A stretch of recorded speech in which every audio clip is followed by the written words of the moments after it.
Shalom, shalom, gloire à Dieu. Cet après-midi, nous allons partager la parole de Dieu. Je veux bénir notre Seigneur pour ce temps qui permet. Saint-Esprit, prends le contrôle. Esprit de Dieu, manifeste ta puissance. Viens glorifier ton nom à ce temps d'édification. Viens toucher les cœurs et que ta parole prenne toute ta place dans le nom puissant de Jésus.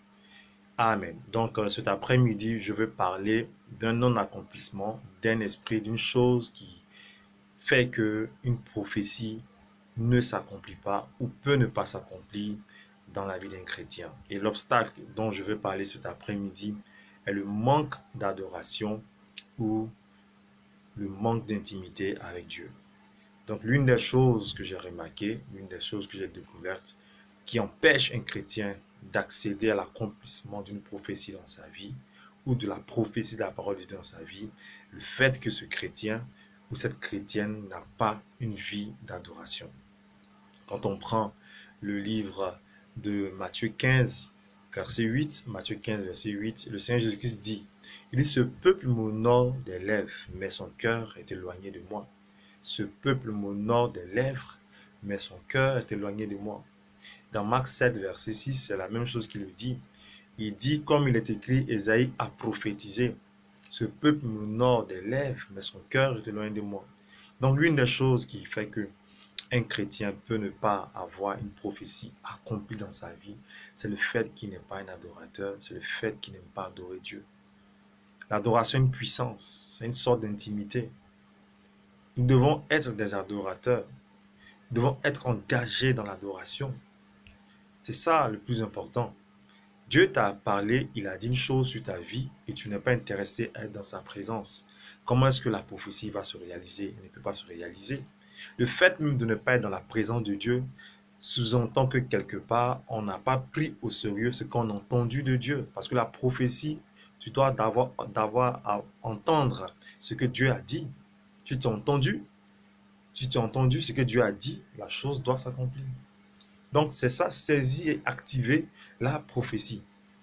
Donc le manque d'adoration dans la vie d'un chrétien, c'est ça en fait. Les gens ne sont pas trop engagés dans les choses de Dieu. Et ils ne sont pas engagés dans la parole de Dieu. Et ils ne sont pas engagés dans l'adoration ni dans la prière. Dieu a parlé, il faut être dans l'adoration.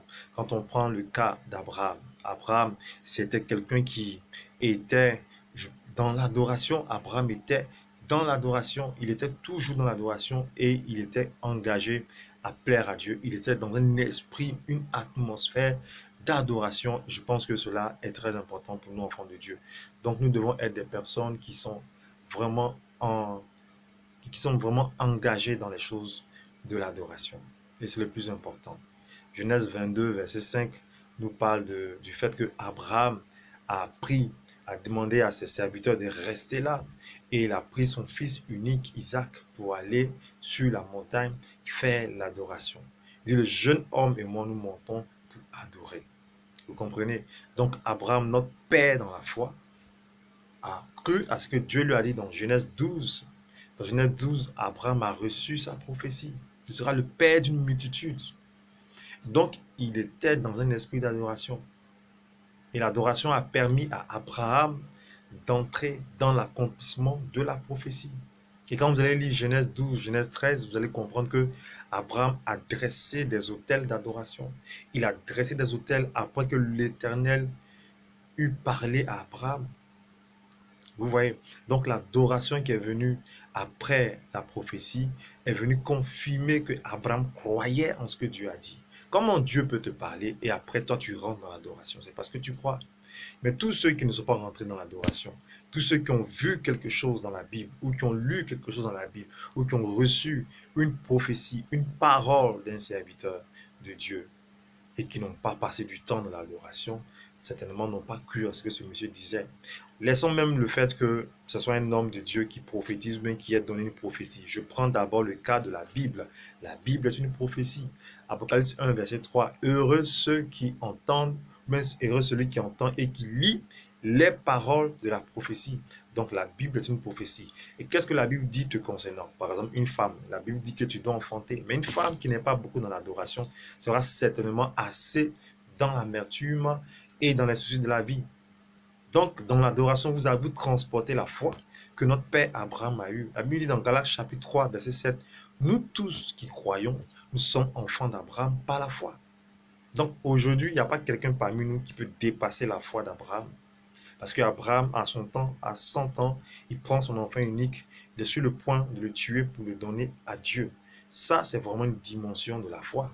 Donc Dieu l'a établi père de la foi de tout ce qui doit venir après lui. Donc madame, tu crois que Dieu peut te donner un enfant, mais est-ce que tu passes du temps dans l'adoration? Est-ce que tu passes du temps dans l'adoration? Vous comprenez? Est-ce que tu passes du temps dans l'adoration? Le manque d'adoration est un problème à une prophétie qui doit s'accomplir dans la vie d'un chrétien. Parce que la prophétie doit s'accomplir avec la foi. Et une vie qui n'adore pas Dieu n'est pas une vie forcément qui croit en Dieu. Vous comprenez? Et c'est ça le plus important. Donc, il faut des adorateurs pour que ce que Dieu a dit arrive à se réaliser. Il faut que quelqu'un se lève dans l'adoration. Il faut que quelqu'un se lève dans l'adoration. Et c'est ça le plus important. Nous devons croire que Dieu est engagé dans la prophétie. Quand tu as entendu quelque chose, montre-moi quelqu'un qui est allé à l'église et depuis qu'il est à l'église, il n'a rien reçu de Dieu. Il n'a rien reçu de Dieu. Il dit que oui, il va à l'église, il n'a rien reçu de Dieu. Vraiment, c'est une perte de temps. Nous partons pour recevoir quelque chose de Dieu, pour entendre ce que Dieu doit nous dire sur la terre. Même si nous sommes appelés à aller au ciel, mais sachant qu'une vie chrétienne épanouie, c'est une vie où il y a des témoignages, où ce que Dieu a dit se réalise. Donc c'est ça le plus important. Parce qu'on connaît des gens qui sont frustrés, mais qui font semblant de croire que ils vont juste à l'église pour aimer Dieu. Non, il faut une vie d'adoration. Et l'adoration, c'est une autre dimension de la foi. C'est une autre preuve de la foi. Donc, quand tu crois que Dieu a dit des choses, ou sa parole a dit des choses concernant ses enfants, tu vas passer un temps de l'adoration. Donc, le fait de ne pas adorer Dieu, le fait de rester dans les murmures, dans les soucis, peut entraîner un blocage au plan de Dieu, à la vie d'un chrétien, au plan de Dieu, à la vie d'un enfant de Dieu. Par exemple, quand vous prenez le psaume 71, verset 21, j'appelle ce passage la prophétie de la grandeur. Pourquoi? Il dit, console-moi, relève ma grandeur, console-moi de nouveau. Relève ma grandeur, console-moi de nouveau. À moins que tu décides de te voir petit, sinon Dieu t'as fait grand ou grande.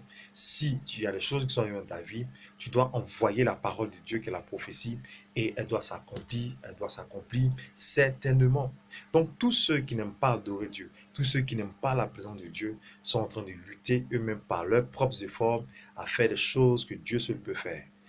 Quand vous aimez Dieu, vous abandonnez plein de choses, vous venez dans sa présence, vous l'adorez, vous l'aimez, vous lui adressez des paroles intéressantes, vous posez des actions qui prouvent que vous l'aimez, vous l'adorez, je vous assure, plein de choses vont se réaliser. L'adoration, c'est la dîme, l'adoration, c'est l'évangélisation, l'adoration, c'est plein de trucs que nous devons savoir par la parole de Dieu et par l'Esprit de Dieu. Donc vous devez comprendre que c'est très important pour nous d'être dans l'adoration, parce que dans l'adoration, nous emmenons Dieu à confirmer ce qu'il a dit nous concernant. Vous comprenez? Nous emmenons Dieu à confirmer ce qu'il a dit nous concernant. Personne ne peut régner Dieu dans l'adoration. Personne. Quand plus vous adorez, plus vous êtes dans l'adoration, plus votre amour pour Dieu s'intensifie, plus vous aimez Dieu et vous croyez en ce qu'il a dit et vous dominez sur les circonstances de la vie. C'est ce qui fait qu'un adorateur arrive vraiment à accéder au plan parfait de Dieu. Quelles que soient les circonstances de la vie, quand vous restez dans l'adoration, vous confirmez que ce que Dieu a dit va se réaliser. Et donc, je bénis Dieu pour ceux qui vont vraiment mettre en application ce qui est dit. Donc, merci d'avoir écouté et d'avoir regardé cette vidéo. Je vous exhorte à vous abonner à ma page et de partager afin que plusieurs aussi connaissent ce secret et demeurent dans une vie accomplie de prophétie. Shalom, que Dieu vous bénisse.